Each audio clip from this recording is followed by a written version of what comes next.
you're living in the United States, or if you're dealing with Americans in any regard, then this video is for you. Because if you don't know these phrases and these strategies, it could be costing you time, money, and a lot of happiness. So today we are going to talk about and practice phrases for negotiating with Americans. I'm also going to talk about culture and how you can be strategically more persuasive by understanding what Americans really want. So if you use these strategies and phrases, you have a lot to gain. And understand that negotiation happens every single day. It's not just for big business meetings. It's for when you're asking friends for a favor, talking to your neighbors, maybe asking your colleagues to do something a little bit differently.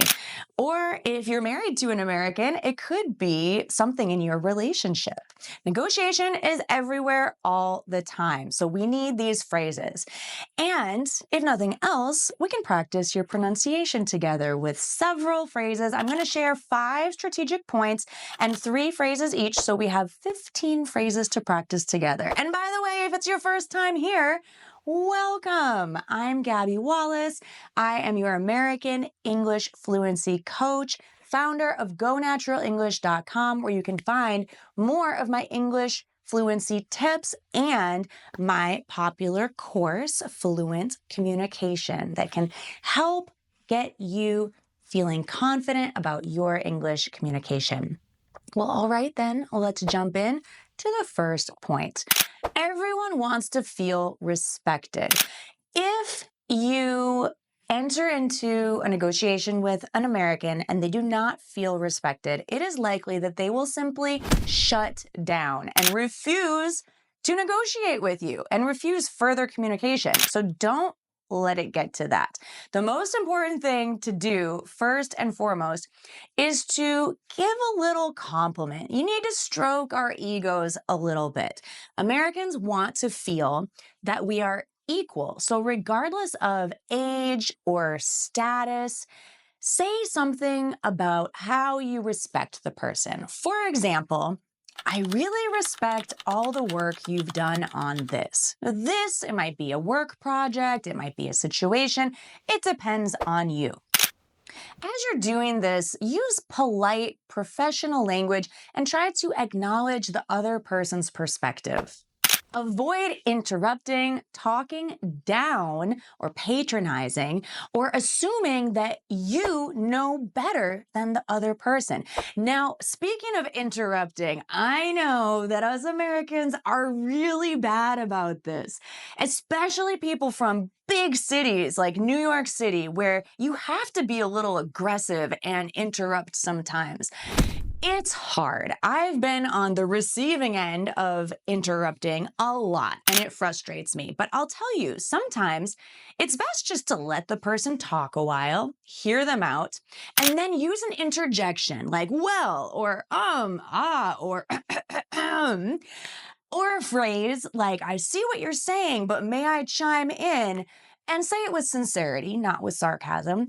It is normal for people to get excited and interrupt. If you feel disrespected, try to keep calm and just understand that when Americans interrupt, it can be culturally normal for us, so try not to take it personally. And if you're from a culture where you're a little bit more reserved, try to push yourself and use those interjections that I just mentioned, like, well, get your foot into the door of the conversation with those phrases or noises like, or may I add something? Use a phrase like that to jump your way into the conversation. Conversely, if you're from a culture where it is very typical to interrupt or talk over each other, just be aware of that because some people can find it very disrespectful. So try to leave a little second of space between when the other person stops talking and you start talking. It's ever so slight, but it is a big indicator of respect and good communication. Okay, more phrases. The first one I mentioned was, I really respect the work you've done on this. Next, I understand where you're coming from and I appreciate your time. Using the word appreciate or I'm grateful for your time are really good. Let's work together to find something that benefits both of us. Another phrase I love is a win-win situation. Let's work together to reach a win-win situation or a win-win solution, even better. Next, you may know Americans really value independence and freedom. We would rather be asked than told. So when you're negotiating, instead of telling someone, this is the way it is, this is the way we've always done it, or just do it my way, those are phrases that will surely get most Americans to just shut down. Ask questions. For example, would you be open to, could we consider another option? How about we try another approach instead? So instead of giving orders, change your command sentence into a question sentence. Even if it's a firm question, the structure of the sentence and the illusion of having the freedom of choice is much more attractive to Americans. Next, people have a desire to know why. So instead of just saying, I want to do it this way, add supporting evidence. We love supporting reasons why, especially if you're writing an essay. But when I think of negotiation, I don't think of writing, I'm thinking of having a conversation. But still, you can add supporting evidence. Having more than one reason why is even more convincing. So instead of just saying, because I said so, or just do it, it's better to give the reasons why or the justification behind your thoughts. Share the logic or the benefit behind your idea. And most importantly, share the logic or benefit from their point of view. What does the other person want or need? Try to put yourself in their shoes. So think from their point of view and give reasons why your idea would benefit them. Here are some phrases. The reason why I'm suggesting this is, here's why I think this approach could work better.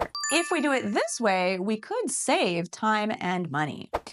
All right, we talked about how Americans love independence and freedom. We don't like to be told what to do, and we love having choices. So instead of just offering one option, try offering 2 or even 3 options. And we'll probably come around to choose the best option for both of us anyway, but the illusion of choice is so appealing. We just want to have it all. Americans respond better to choice than pressure. If you give us 2 or 3 different options, we feel more in control and more likely to say yes to you. So do offer several options with clear outcomes. Don't give an ultimatum or a threat. Examples, we could go with plan A, or if you prefer, with plan B. Would you rather start this week, next week, or the week after? We have a few good options here. Let's talk through them. Americans love having a second chance. We believe in the power of growth and redemption.